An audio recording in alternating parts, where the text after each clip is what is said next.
So good morning all. I'm starting with the feminism. Feminism or feminist criticism. So what is feminism? Actually, apart from discussing it as a theory, we have been coming across some other 17 movements till date. But I can tell you this term must not be an unfamiliar one to you. At some point in your life you might have come across this as a very social or very familiar or constantly used or heard a term of relevance or contemporary relevance. Some were a part of discussion, at least in movies, at least part of our social discussions. This term might have come.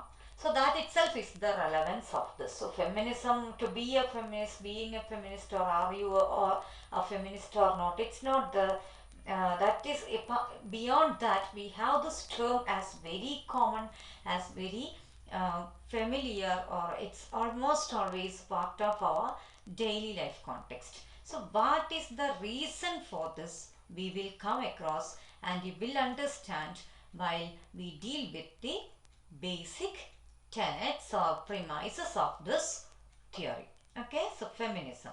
Feminism, I will read it first, as a distinctive and concerted approach to literature.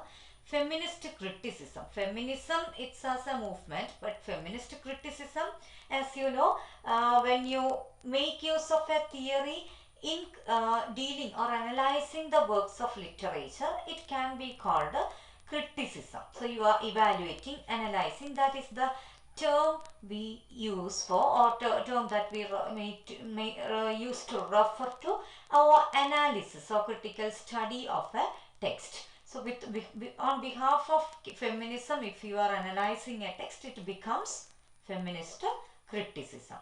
So as it was not inaugurated until the late 1960s. That means after 1960s, actually this theory comes into prominence.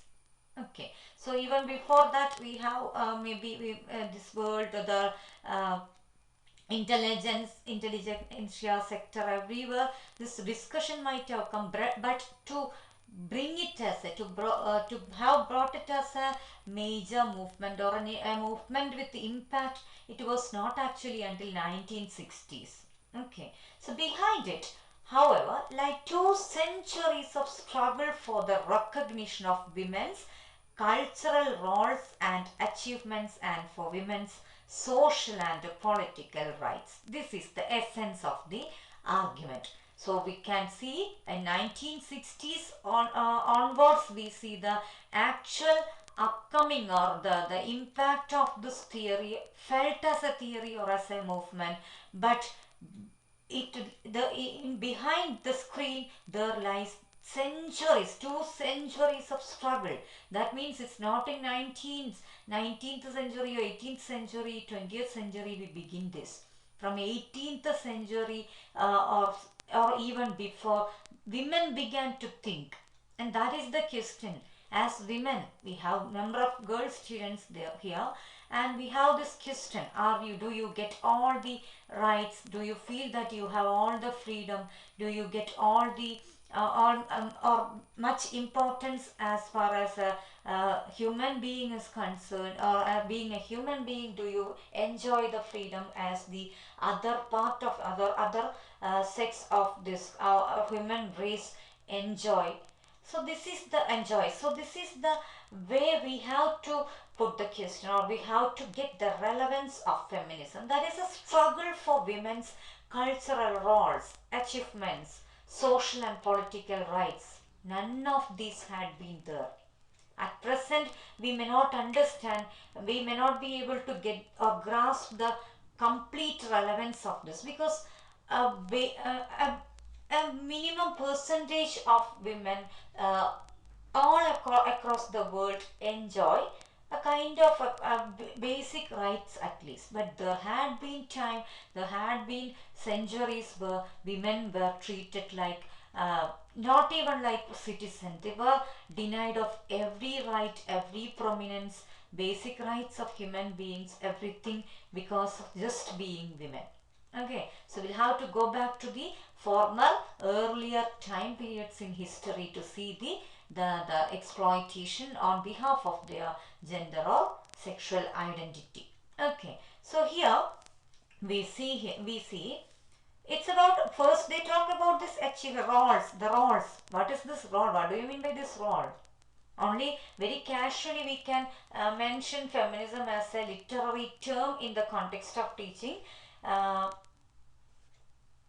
in this paper, for this paper when we teach, it's way later in modern literary theory it comes. In the beginning we have to trace feminism from the beginning, and the present day neo-feminisms we have to come across. But here as a term when we teach, when we take this, we can just trace what it is. We can just discuss what it is and have a basic or very surface idea. That's what we have to get first. So what it is all about. Okay. Yeah. So now we see here it's about the cultural roles. What do you mean by cultural roles? Cultural roles means what? You want to study, you want to be, you want to go, you want to be a professional. I'm talking about a woman, but not all of them get the provision, right? So it's you are up to your marital age. You are supposed to be married at this age, so you should stop getting educated. Stop getting education. So later, I want to go and seek a job for my own. No, you should not, because you are inside the family circles. You have to look after children after marriage. You have to look after your family. So this is the way we are away from the cultural roles. If you have to have cultural roles, you have to be part of society, even apart from family. Of course, family also is part of culture and society. But as a woman, as some of them at least at present, I tell you, a considerable percentage of women again are denied of this roles. Again, they are chained inside the familial bondages, and they do not get always chance to get education, or many other denials are there. That's why they talk about this cultural roles. Another achievements, a girl who is very studious, who wants to go for higher education, she doesn't get it. Doesn't get the permission, because you are supposed to marry. And the reasons come like a procession, like now you have other girls after you, and they also have to get married. So this is the way the society make you trained. Not just in the case of some communities or some other communities. No, it's not about it. It's women as a whole I'm talking. Okay, when you talk about marriage and all, nowadays we see this tendency even more. That is very problematic. Students are stopping education in the midst of a course. What is the reason? The reason is like this, because you have already some notions, because only about marriage and having family, kids, looking after them, that only matters. But apart from that, women also are skillful. They are also having inherent qualities. They also can be better professionals, and still they are denied of all these just because of their being women. So this is the way this cultural roles, achievements, and social and political rights. Nowadays, after so much of struggle and discussions and thoughts, women are getting some reservation to certain administrative positions, in social positions, some elected roles, as well as some other higher ranks in higher positions they achieve. Only because of these thoughts came, feminism as a movement came, and of course it arose from Western nations, but later the waves that came or that got felt in other nations as well. Only of course you can see after independence, only Indian women or Indian society can think at least about this. So it began even before in other nations, other countries which were far better advanced than us. We were still under colonization, we discussed it in post-colonialism.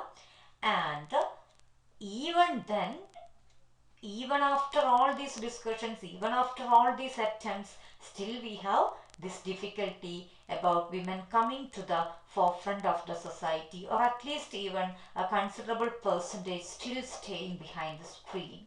Okay, and that is why it becomes relevant. That is why many, even you cannot see feminism, feminist, and the next term for male, masculine, feminine and masculine. So masculinism or masculine criticism you cannot always come across, because only where you have rights, you have right denial, you need or some kind of an opposition, or you want to challenge something already established, you come across, or you make, or you create, you go for a movement or some other thoughts, or a deviated thoughts, or having an organization. So this is the way feminism comes into being.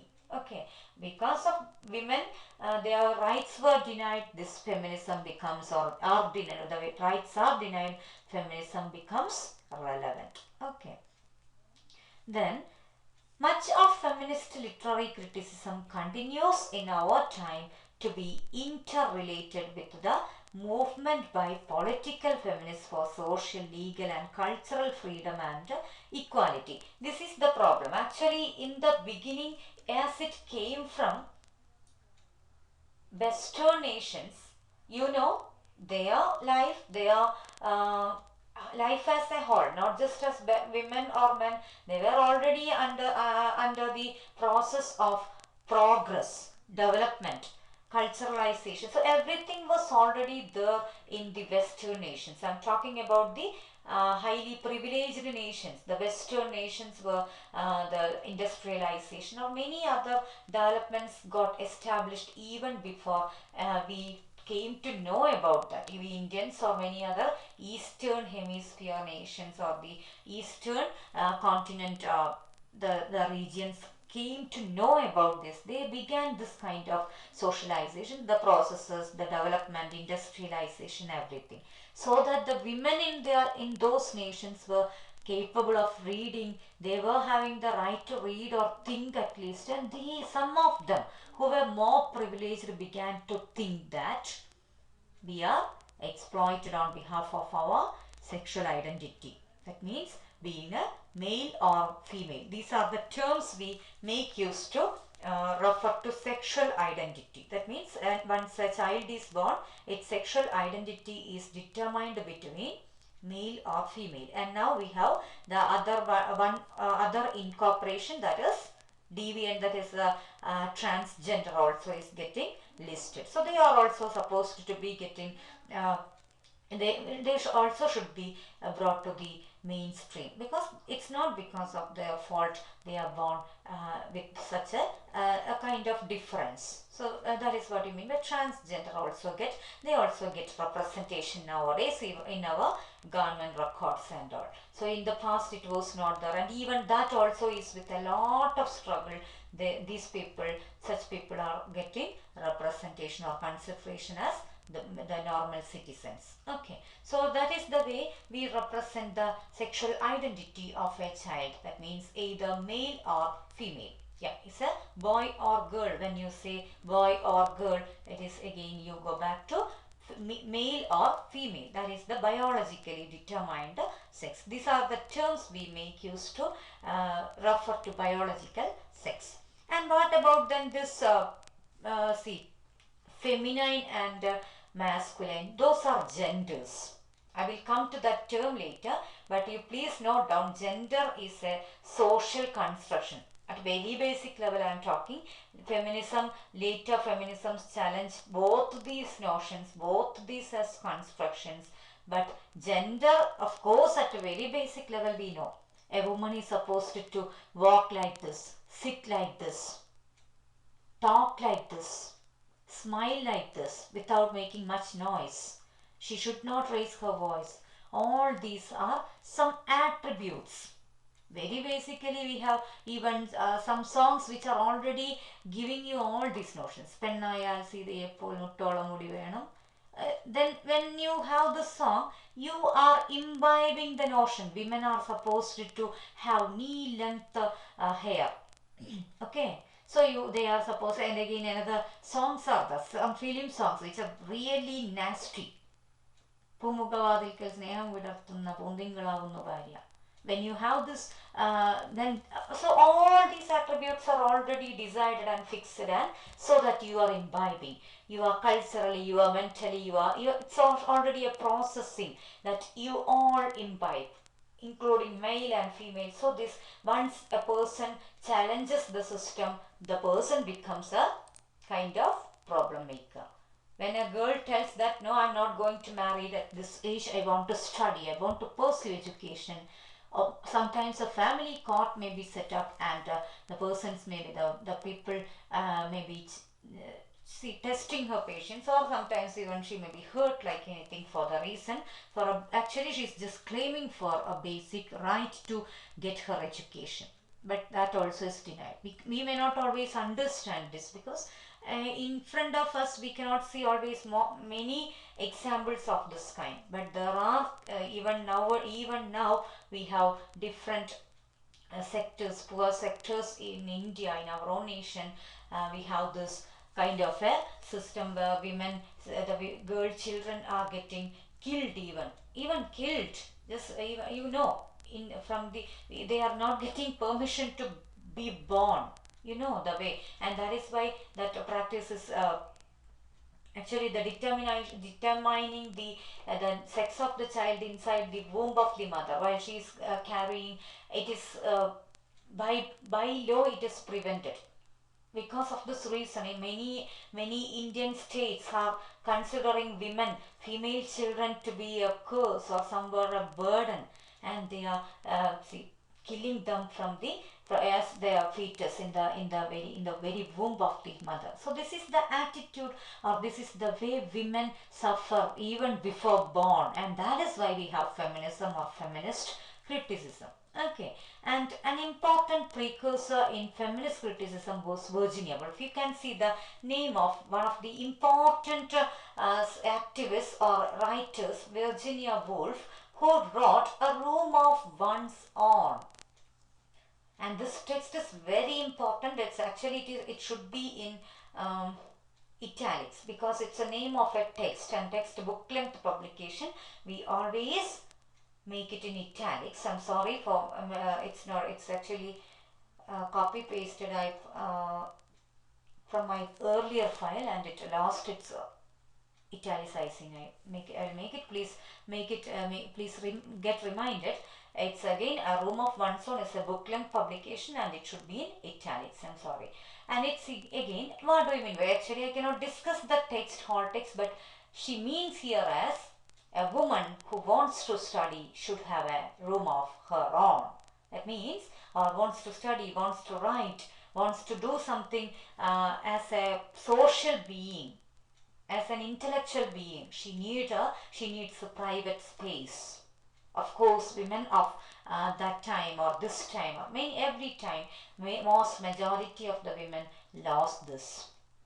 Okay, so this is the point at which the Western women began to raise such points, but the problem was they began to challenge the system for the secondary kind of rights. Like, of course, when you talk about a human being, only after you are having basic needs, only after you are satiating the basic requirements, you think about the secondary aspects like legal, social, political. First you get the right to live, or right to make your own identity visible or identity felt across as a human being. Later comes this legal, political, all those, but they began from there. But that was not a problem only because of that. Actually, because of their gathering together, their thinking, this concept came into being. We have to fight.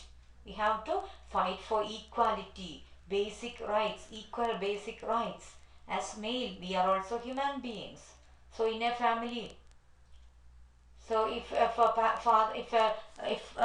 parent has 4 or 5 children, only male children inherit the wealth and all of the family. So this had been the practice. Even now it is there, and now very recently this kind of a law is passed to make it somewhere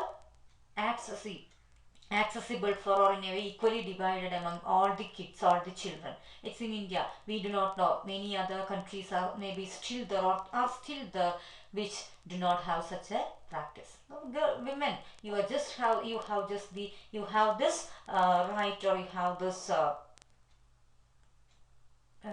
presence, or your role in this family only till a date, or only till a moment when you get married. After that, it's not even your home. You are like a visitor at times. You come. So this is not something general, but it's there. It's very common. Okay, so that is, we sometimes, we may, even girls may feel to challenge. I don't know, in my family I get all the prominence. Sometimes it's rare cases or exceptional cases, or sometimes a kind of a percentage of cases may be there. You may be able to, because you are lucky. In that case, I will tell you, it's because you are lucky. I'm talking about women folk in general, and the centuries of oppression they have to suffer because of their being women. Okay, so this is the way she told now next term, patriarchal. Let me see. Just wait. The term patriarchal society. That is the next main point I would like to discuss. Patriarchal society. What do you mean by patriarchal society? Very important term you have to note down. It is the male dominated society. Means society which is ruled by men in all sense, literal as well as in very basic, as well as at the highest sense you can see. It's a society ruled by men. In a family, from the very basic structure if you take, the prominence goes to fathers, parents, male parents. Okay, so this is the way you have this patriarchal society as an establishment, as part of our society, social system, that hindered and prevented women from realizing their productive and creative possibilities.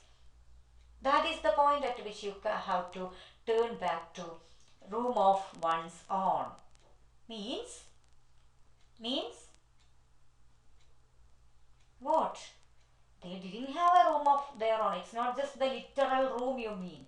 They didn't have a private, or they do not have. Why should we make it some past tense? We have this situation even existing nowadays. That's why feminism hasn't achieved all its goal to declare all independence, all equality, or all prominence for women. At least it's not something beyond male folk, but it's about their getting prominence, or they're getting a recognition as human beings in the society. And patriarchal society, of course, hinders this, or it prevents that, because they do not get chance to realize their productive and creative possibilities. Just wait. Yeah. So then this patriarchal society, we're talking about society dominated by men. You can see it there. So society dominated by men that have hindered or prevented women from realizing their productive and creative possibilities. That means they are creative. They can do a lot of things. They can write, they can sing, they can be professionals, they can even be aeronauts, they can go to moon, they can travel back to see every places they can, but they do not get chance to. This is the way feminism becomes important. So this is the chance for you people to think back, when if you are getting high pressure from your own families, or if some of your acquaintances, your friends getting this kind of a pressure from family to stop education and get married, you can at least make use of this theory or the learnings you get here. That is why literature is important. We teach you not just some poems and leave it for examination, or some grammar and leave it for examination, but you get life, the insight into life, what is all around us. This is something social. As social beings, social uh, representative of a society, we have to know all this, and we get it in literature at different points, and that's why our studies are not something a waste of time. You please take it in that sense itself, and you please understand. Even boys students are here, but still they also know this is a reality which we cannot shut our eyes behind. Right, it's almost like closing the eyes and drinking the milk. We talk about cat. If you deny that, no, no, no, in my family we give prominence to every women, you can just claim. We know that's not the reality. Of course, as exception, sometimes it may be there, and those people are lucky. That's what I tell you. And this is the way a much more radical critical mode, sometimes called second wave feminism, was launched in France by Simone de Beauvoir, The Second Sex. You can see here next year. That's a book length publication. It's in italics. So that is the same way you have to make it the room of one's own as well. So the next another text, major text, it is from Simone de Beauvoir, The Second Sex by Simone de Beauvoir. The name of the text is Second Sex, and the writer Simone de Beauvoir, who also is one of the major figures in feminism, feminist criticism. And there you see second wave feminism. It's more radical. More radical. The first wave feminism was almost claiming for the rights for voting, many other political and cultural roles. But second wave feminism actually began to point out the basic problems, from where it does start.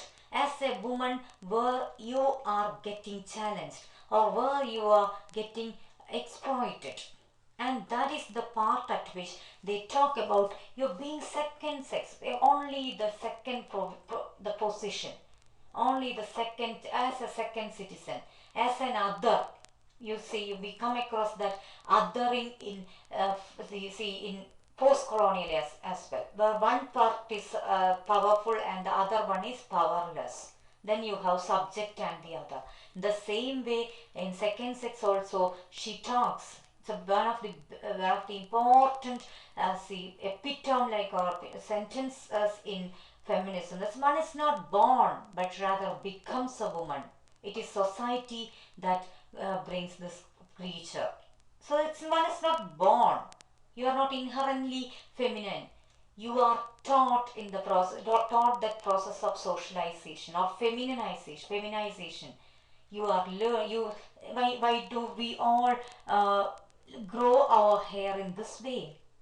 And when a girl cuts her hair, why do you look at her? At least some people ask her, why don't you grow your hair? Okay, so this is the way we imbibe this process of socialization. A woman is supposed to have hair, knee-length hair.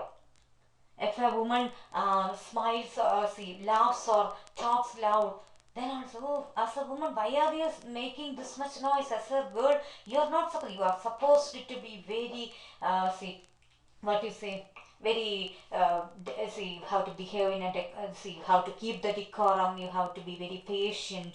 You have to be very kind, or somewhere you have already taught all these qualities, and that is why this one is not born but rather becomes a woman. In the very beginning, you have boy children are given some toys like vehicles, some toys of some car, jeep or guns, but you are given dolls. Girls are given dolls, and you are in the very beginning you start enjoying playing with it, or sometimes you feel like the mother of that doll, and this in the very beginning you are in the process of that socialization, and you never turn back to question why I was not given the toy car. If I was given the toy car, I could have I would have been passionate about driving at least. Okay, so this is the way we are unknowingly in the process of participating in the process of this socialization. That is already society, the patriarchal norms are NORMS, norms means rules that give you that give you the lessons, and you learn it without questioning, you learn it without thinking back, challenging. Okay, at least it is an exploitation, at least we are denied of our right, we do not always come across, we do not always understand. Okay, and a wide-ranging critique of cultural identification. Actually, second sex as a text is told to be a wide-ranging critique of cultural identification.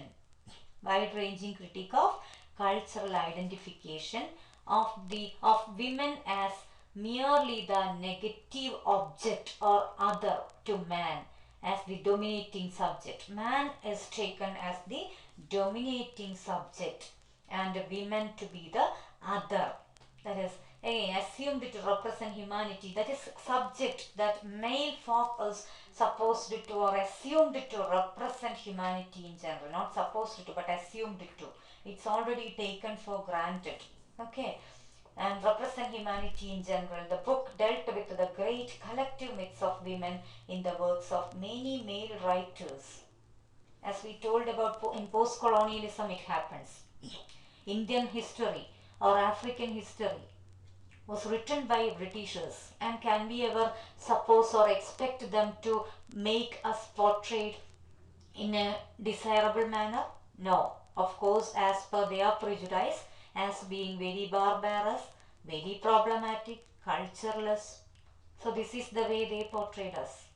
In the same way you can see in feminism as also this, in this patriarchal society also, this kind of a book, collective myths. Women are not something, you are good for nothing, you cannot write, you cannot sing, you cannot be professional. If you take this role, you will fail.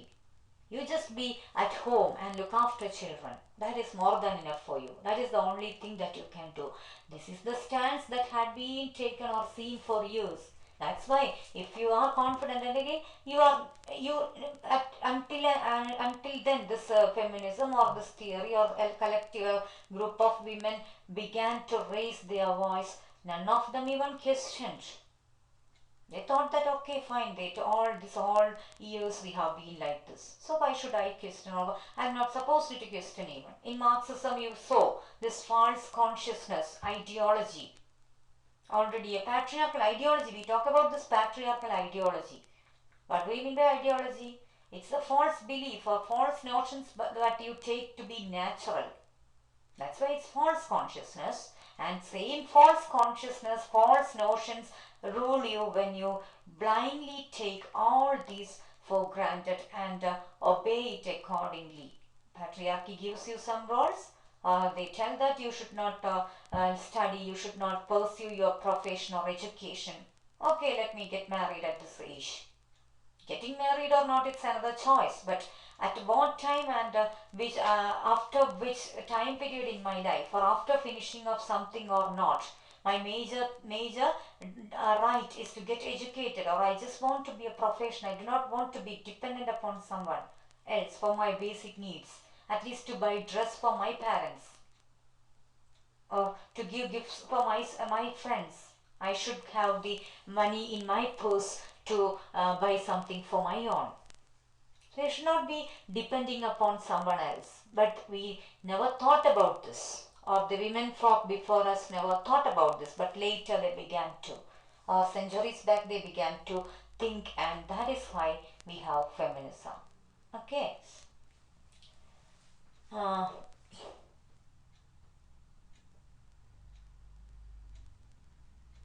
think we will be able to finish off this today. I don't know, but let us see. But it's something lengthy.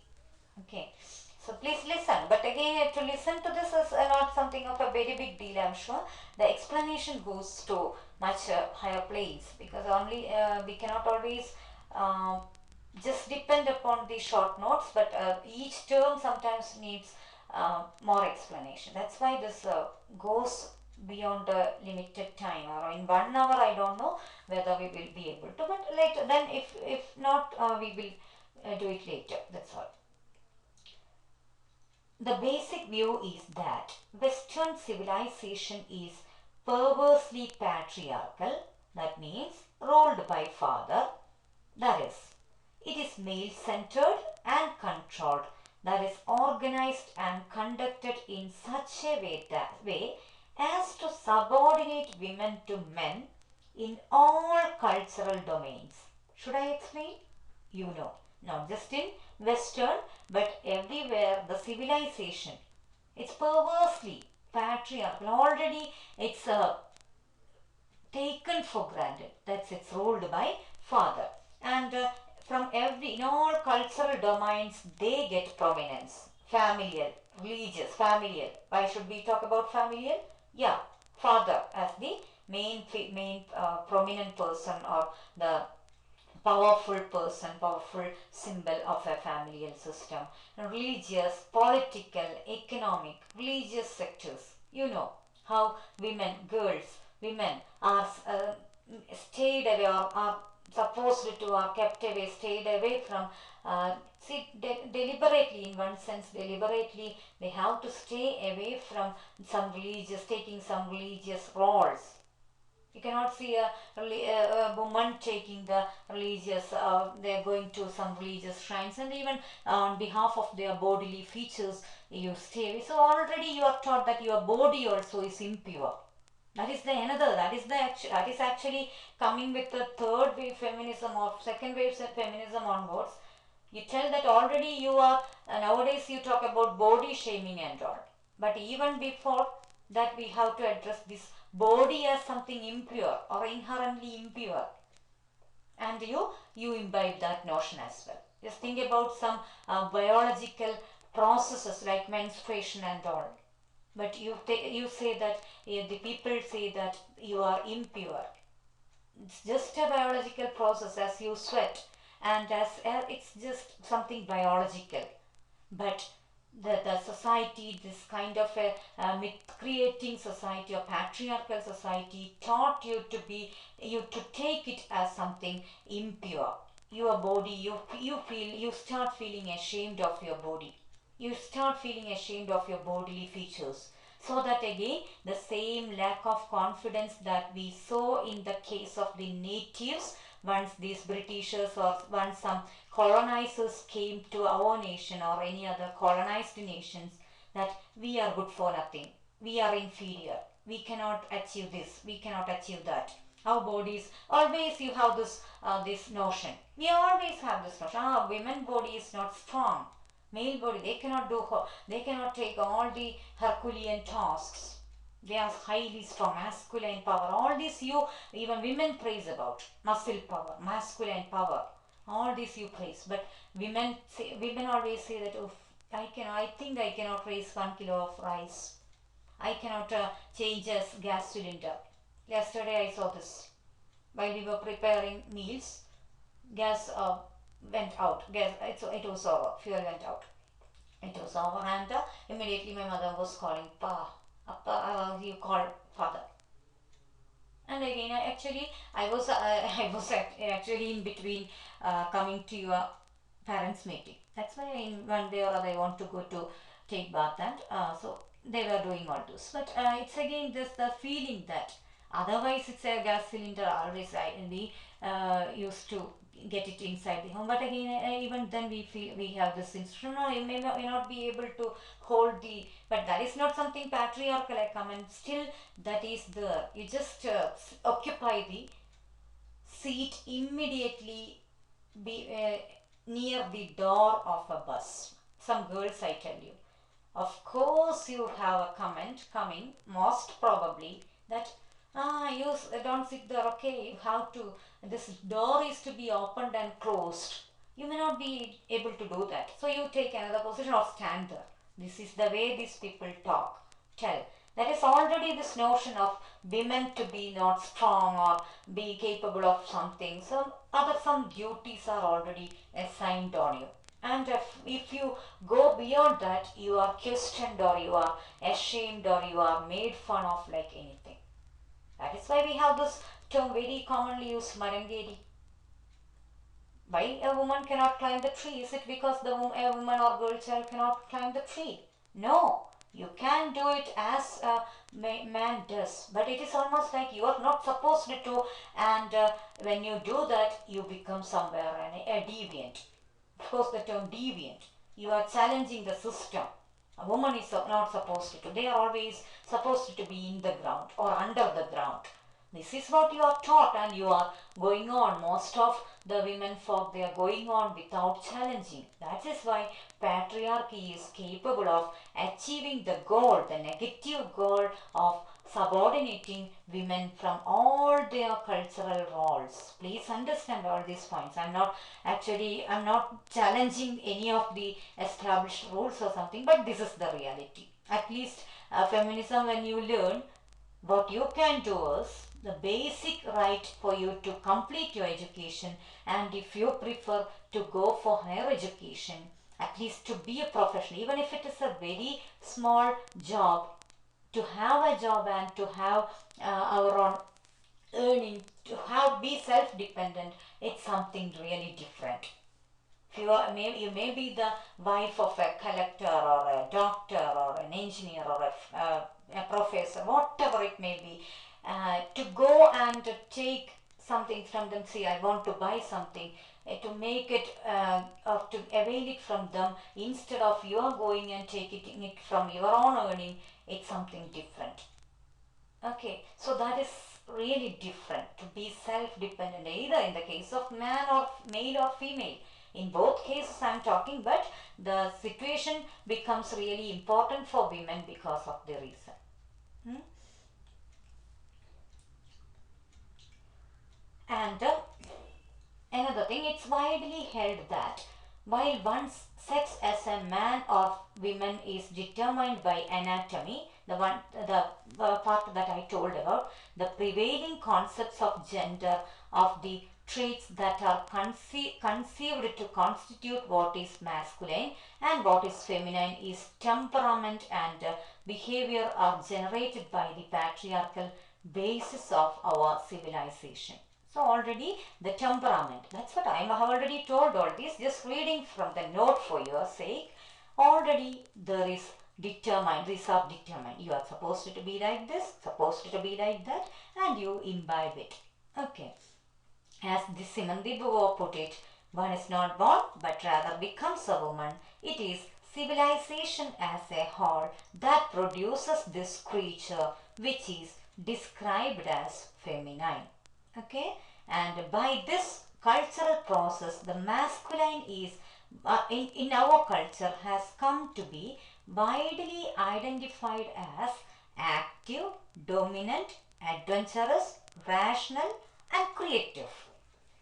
Okay, these terms you note down. A man is supposed to be active. Isn't it a very positive term? Yes. Dominant, adventurous, rational, creative. See, just think about that. Creative, dominant. You are dominating always. Male. I'm talking about this. See, by cultural processing, you get all the notions. Active. They are active. As a man, he is supposed to be active, dominant, adventurous, taking always adventurous roles or adventurous tasks. That is why you can climb trees or climb the buildings. You see always some. Have you ever seen a woman fighting in a movie? They are crying for help, crying out for help. Oh, please help me, please help me. And again, a male hero comes, even after getting hit by some 50 people. Once this heroine cries, oh, again and again, you please wake up. The man comes out of life and fights like anything. But never you see this. Only nowadays you can see sometimes in new generation movies. I was very fond of that scene in Rabi Mottago Madhavan Nair movie. Bhavana does this. Actually, in her real life, I don't know whether she could do this, but that scene is really, really, it's not. It's as a fun. It's portrayed, but still, it's really good to see that she's fighting like anything. She's hitting the men whom she feels, whom she takes as attack, as coming to attack her. So that's the way you have changes nowadays in portrayals as well. Okay, our notions are changing, our society is changing. So this also comes only in literature. Film is the part of art. And you see the representations, the thinkings change, the thought levels change. So adventurous, rational and creative. Rational, thinking with intellectual power, and creative. Every time they make everything creative. But what about women? The feminine, by systematic opposition to such traits, has come to be identified as the diametrical opposites I am talking about: passive, active, opposite passive. Dominant, you are dominating male, but there with the women you see here as acquiescent. Acquiescent means you are very pacified, very mild or calm, quiet, without questioning. Acquiescent, the term ACQUIESCENT, acquiescent. Then third term you see adventurous for male. What about women?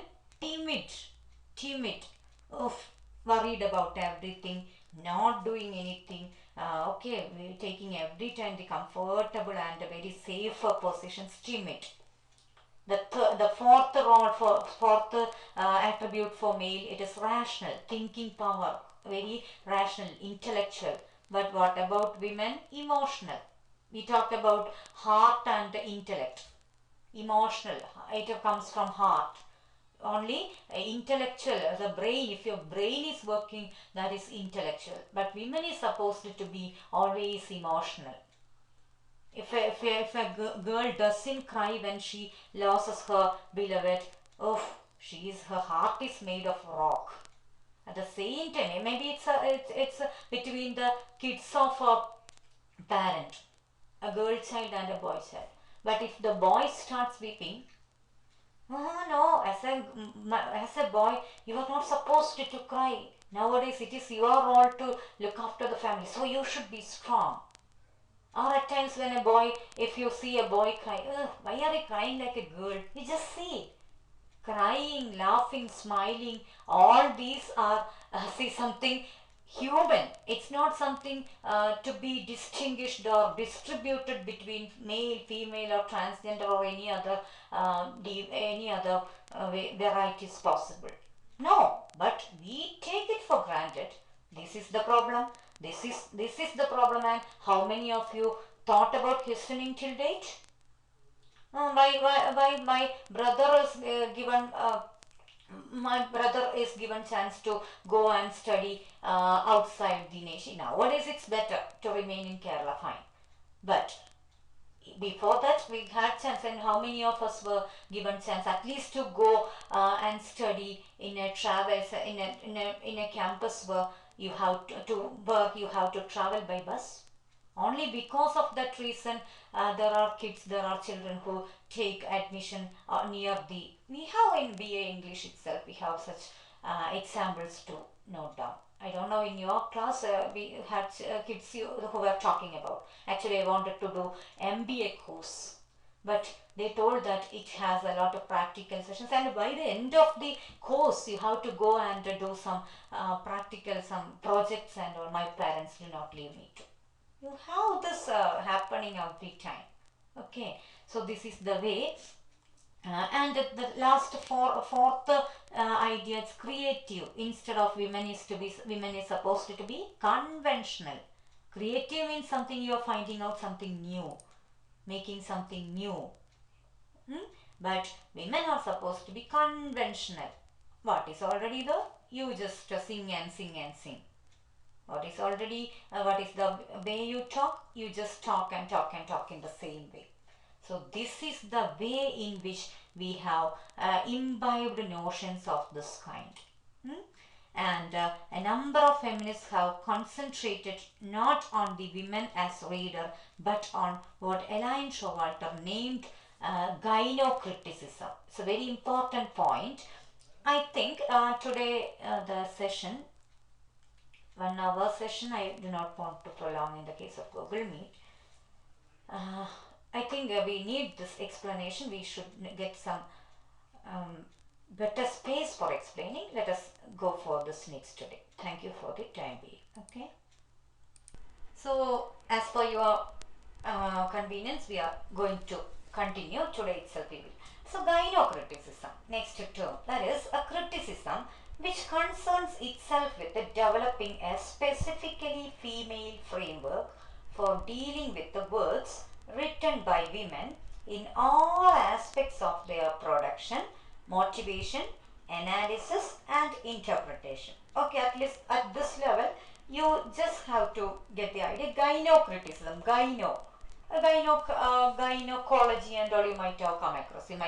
So, gyn is a term that is related with women, and gynocriticism is a kind of area which is part of, or which is an offshoot or a developed area as a kind of a branch of, if you want to talk about a branch of feminist criticism that is dealing with the works written by women, specifically written by women, and analyzing and interpreting it from their point of view. So here the major concern is to identify distinctive feminine subject matters in literature written by women, the world of domesticity, for example, or the specific experience of gestation, giving birth and nurturing, or mother-daughter and women-women relations, in which personal and affectional issues and not external activism are the primary interest. I will tell you. This is just something. Gynocriticism, what all are the areas that is focused as far as their analysis is concerned. This is till date or till a point women were denied of the right to read and write. Here, you know, അടുക്കളയിൽ നിന്ന് അരങ്ങത്തേക്ക്, in our cultural context, in Keralite context, it was about അടുക്കളയിൽ നിന്ന് അരങ്ങത്തേക്ക്, V.T. Bhattathiripad. He told about women who were behind the screen of this kitchen, and then now they are on to the stage. They are on to stage. That means they are coming to take up some social positions. So here again the same way you have some writings or some specific experience of women. Till date they were not given chance to write, but now we have chance to write. And when male write about female experience, they tell that okay, we are something, we are having all the prominence in the society, we have all the power in the society, so about women or male or female I can write in a very powerful manner, with a very authentic manner. That is the way man used to write about. But now these gynocriticism challenges that notion and tells that the specifically female experience of women, that is feminine subject matters like a special experience which male cannot have, that is gestation means it's the way get the pregnancy of a woman or giving birth, that also is exclusive female experience. Nurturing again, feeding the child, or mother-daughter relationship, women relationship. We can talk about sisterhood and all, or even lesbian relationships. When women cannot always see, even not even lesbian relationship you have to talk about, but even you have or sometimes you have the women, girls, you have a share. Sometimes we come across this. Sometimes you used to talk about some batches told me. We have girls batch, girls WhatsApp group separately. Why? To discuss the matters regarding our ornaments or some programs. When some programs and all come, boys, please note down, this is an information for you. These people make a group of their own to discuss their matters, because really private, or sometimes they want to make it exclusively available only among their genders, their biological sex. So this is the way they feel this kind of comfort among women to women relationship. It's not always lesbian or something. Lesbian is the sexual relationship between two women. That's not what I'm talking about, but this is about the bond that can be between women, and how they can be supportive or depending upon each other, sometimes comforting in their problematic life events or situations, how they can comfort one another. So all these notions are tested and brought into the realm of practice by Gynocriticism is a very exclusive term. You please note it down. And now only just with Judith Butler. So it's very good that you also got me permission to continue. So we can find it. We can finish it up with Judith Butler. Another major figure in the next third wave, or you can see that one of the new area of feminism is developed by Judith Butler. Many other persons are there, many other critics are there, but she is a prominent figure. In her influential book, has opposed the notion that feminist movement requires the concept of feminine identity opposed the notion, please note, and opposed the notion that feminist movement requires the concept of feminine identity. Instead, she elaborates the view that the fundamental features which define gender are social and cultural productions that produce the illusory effect of being natural. That means to be a feminist. Now it is just a feminist is a position, not as a something related with the sex. That's what Butler also wanted to tell. It should be more inclusive. That is, of course, Rajaram Mohan Rai, who actually raised the voice, or who attempted that much, or tried that much took that much effort to stop this nasty practice of sati. What is sati? Sati was the cruel and barbarous practice of a woman, a widow, jumping into the funeral fire of her husband, deceased husband, and ending up herself. And who worked for that? A man. Who wrote Adukkalayil Ninnu Arangathekku? A man. So of course it doesn't mean that it should be a female. You have to be a woman to be a feminist. No, anyone and everyone who has identified or who is working for the liberation of women, or the freedom or right of women, can be taken as a genuine feminist. And it can be a more inclusive part where Butler talks about gender trouble. It's one of her major books, Gender Trouble. How gender is there on you, and how much construction, how the extent of it is as a construction, and the way it negatively affect the whole society and the equality or other notions regarding humanity. And she wants this gender, social and cultural production that produce the illusory effect of being natural. That is how you take it natural, and you have a false consciousness, or you are practicing the patriarchal ideology. As a girl, I am not supposed to be married at this age or that age, or as a girl, I am not supposed to be educated beyond an age. So all these notions are somewhere problematic, and we make it available. All these, at least these realities are into the public, or brought to the public attention with the feminism. So feminist as a political position, as you talk about, sometimes you talk about being Marxist, or sometimes you talk about being structuralist or post-structuralist. Same way, feminist, to be a feminist, you should not be always a woman, but a person who is thinking for the basic rights of women. So that's all for the time being, and today we wind up the session for feminist criticism. Thank you so much for the cooperation till I end the whole part, I end the discussion of the whole session. Thank you.